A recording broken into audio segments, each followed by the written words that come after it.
guys, it's Cassie and welcome to today's video. Today we are doing the controversial parenting tag. This is a fun little video I've seen here on YouTube where parents give their opinions on controversial topics. So I thought it would be a fun little video to film. So I've got 15 different topics here that are considered to be controversial that I'm going to talk about. If you're interested in hearing my thoughts on the controversial parenting topics, then just keep on watching. I will start out and say that I'm very much a not my monkey, not my circus kind of person. I believe that parents have the right to parent their children however they want, and I don't judge. These are just what my opinions are. One topic that I will not be discussing today is circumcision, and that's just because I have a son and providing my answer, whether I'm for or against it, will indicate whether or not he's circumcised, and I don't think that's necessary, and I don't think anybody really needs to know. Just a little bit of a disclaimer, I'm leaving that one out. So the first topic is pro-life versus pro-choice. I am 110% pro-choice. I think that every woman should have a right to choose and that nobody should be able to take that right away from her. For myself, personally, I don't think I ever would or could go through with getting an abortion, but that's just my personal opinion. Especially after suffering a loss, I'm just not quite sure I'd be able to do that. Something that really bothers me is that when people think that people who are pro-choice are pro-abortion, and I don't necessarily think that's true. I honestly believe that you can be like 100% like, abortion is not for me and not a decision I will ever, make for myself, but you can also recognize that it's not your place to take that choice away from another woman. The next topic is breastfeeding versus formula feeding. I definitely believe that fed is best, and it doesn't matter how you feed your baby. I think that people who judge women who formula feed or bottle feed their baby really don't understand how hard breastfeeding actually is. So I do exclusively breastfeed, and I'm super grateful that I was able to do that, but I had to give Camden formula when he was like 4 or 5 days old just because I didn't have any milk at the time. My milk was slow to come in, so he needed to eat. I will say that I definitely encourage all moms to try breastfeeding and see if it works for you. And I'll be honest, I'm not quite sure why somebody would make the decision not to breastfeed without ever trying, but that's not really any of my business. Breastfeeding takes a toll on you mentally and emotionally, and at the end of the day, it's better that you're happy and healthy for your baby, and they'll thrive with or without the breast milk. The next topic is baby wearing. I'm not quite sure why this is a controversial topic. I don't know why anybody would be against baby wearing. I mean, I don't wear Camden all of the time just because he's at that stage where he's practicing rolling over and he wants to play and do all of that stuff, and I think that's great. But I would never judge a woman who chose to wear her baby all the time. But I do wear him when he's fussy and I need to get things done, or when we go out for walks, I wear him often. I had actually done some reading on this because I was like, why is this a controversial topic? And I guess some people believe that parents should stop baby wearing once their babies are past the newborn stage or whatever. To each their own. As long as you're giving your child the opportunity to meet their developmental milestones, who cares? The next is co-sleeping or crib sleeping. I am not for co-sleeping just because there's a reason why it's not recommended, because it's very hard to do safely.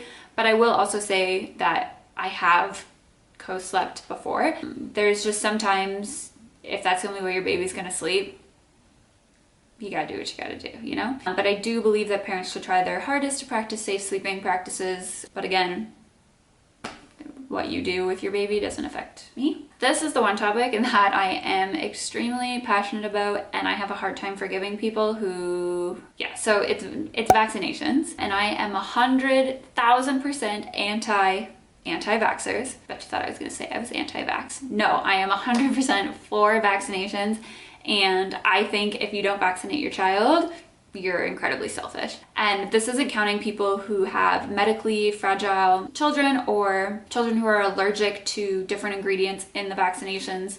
I'm talking about the people who believe Karen on Facebook says you shouldn't vaccinate your child because it's big pharma trying to get money from you, or that they're trying to inject your children with illness, or that, vaccines cause autism. I'm talking about those people. And the reason why I'm passionate about this is whether or not you co-sleep, whether or not you breast or bottle feed, whether or not you baby wear or not, or circumcise your child or not, none of that will affect my child or anybody else's children.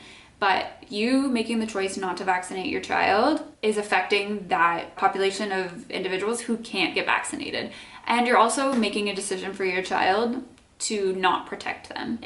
I encourage parents to ask questions about the vaccination schedule and to ask about the ingredients and just to ask their doctor questions. I don't think there's any harm in doing that. But at the end of the day, you should be believing the medically trained professionals over people on different group boards or whatever. I think I need to go rescue my son. Okay, anyways, I'm back. Camden's on the floor behind me, so you may hear him. Please vaccinate your children. The next topic is baby ear piercings, and my initial response would be, I'm against baby ear piercings. I think, you know, you're inflicting pain for a cosmetic reason, and it just seems really unnecessary. But at the same time, my parents didn't pierce my ears when I was a child. I got them pierced when I was 8, and I ended up fainting. So now I have this lovely scar on my forehead from it. So for that reason, I feel like I might, like if I would ever have a daughter, I may actually pierce her ears. The thing about ear piercings is that if your child grows up and doesn't want earrings, they can just take them out and the skin will close over and it doesn't really have that much of an effect on them. So like my gut reaction is like I want to be against them, but because of personal experience, I don't think that I am. The next topic is sleep training or the cry it out method. I have not used the cry it out method with Camden and I have no plans to use it in the future. However, I do recognize that the cry it out method exists for a purpose and it's really effective for some children. Now, I actually recently came across this method on Facebook called extinction, where you like put your baby in the room and close the door and you don't go back in until morning. And that seems like super extreme because it was people starting it as early as 6 weeks. They were denying their like couple-month-old babies feeding in the middle of the night. Like that seems super extreme. Like babies were crying to the point that they were throwing up.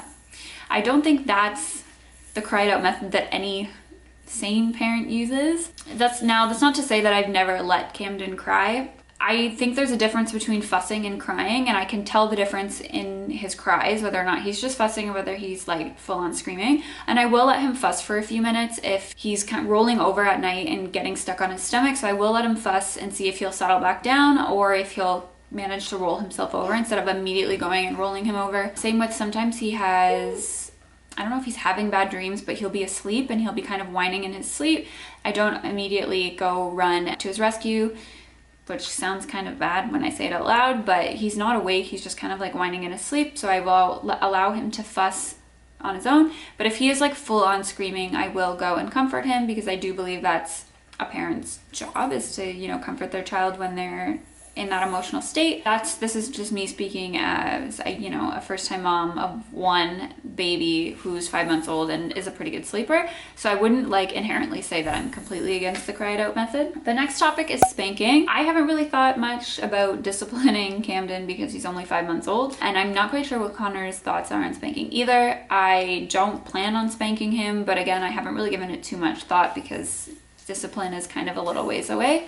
I do believe that there are gentler, more effective methods to disciplining your child, and I plan to, use those approaches and research those approaches more as opposed to spanking. But I do also think there's a difference between like a spank on the bum and like leaving marks on your kid.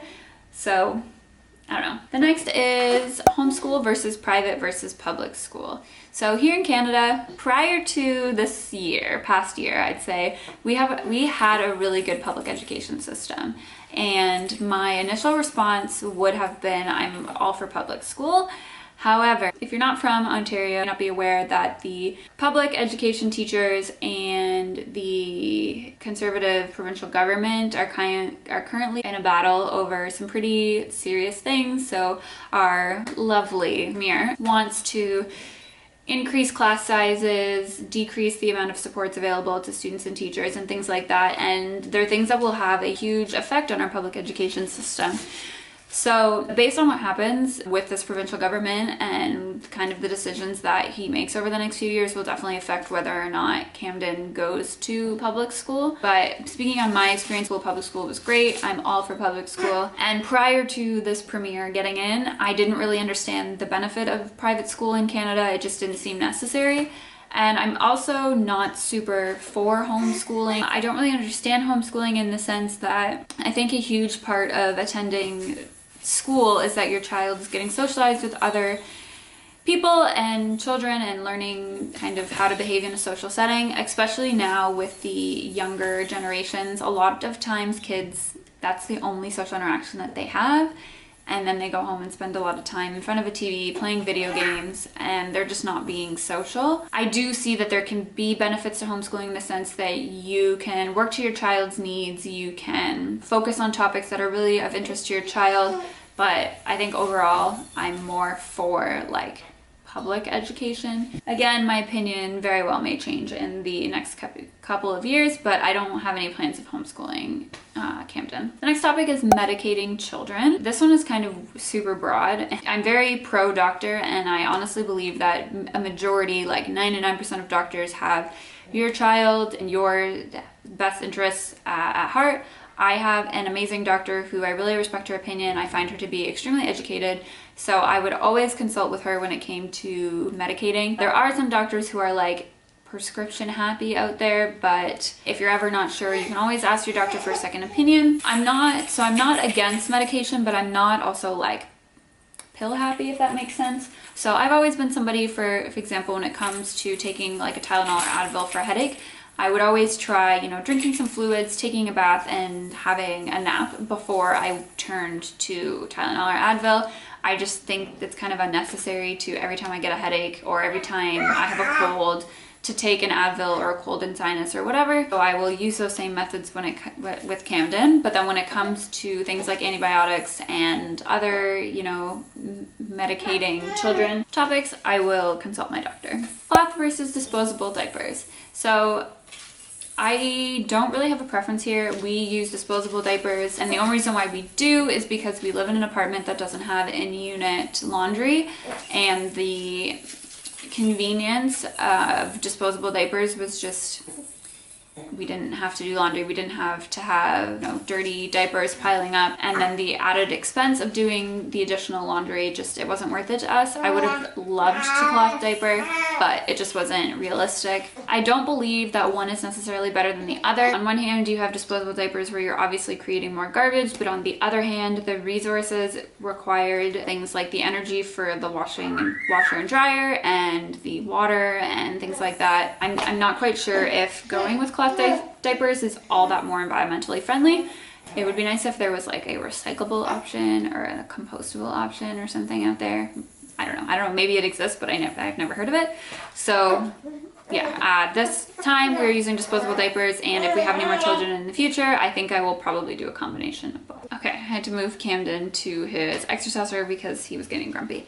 Okay, so the next topic is Purées versus baby-led weaning. I am going to be doing baby-led weaning with Camden, but I don't believe in like the extremists who are like, if you ever serve your child a pureed food, you have failed at baby-led weaning. I think the all or nothing approach is extremely unrealistic and kind of stupid. But I don't plan on doing like baby cereal or starting necessarily with purees. I think there's a really big benefit to baby-led weaning in terms of teaching your child to recognize their hunger cues and not overfeeding them, allowing them to play with textures and learn to feed themselves, and it's just like more convenient. I'm not for introducing solids before 6 months, just because the AAP recommends that exclusively breastfeed for the first 6 months. I know that's not a reality for all moms. Breastfeeding isn't always possible, and I believe they don't really say anything about if you formula feed. So I've chosen to follow that recommendation, but you should always consult with your doctor. I just don't really see a benefit in introducing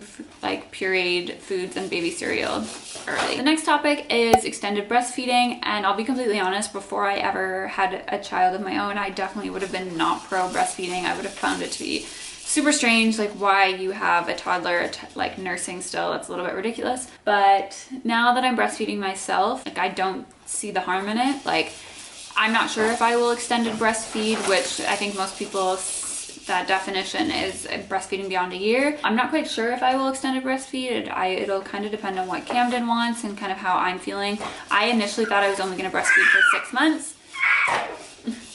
And I can tell you right now that I'm not going to stop at 6 months. And yeah, so I personally don't know when I'm gonna stop, but I think it's great. If you are able to nurse beyond a year, awesome, you rock. And if you choose not to, awesome, you rock.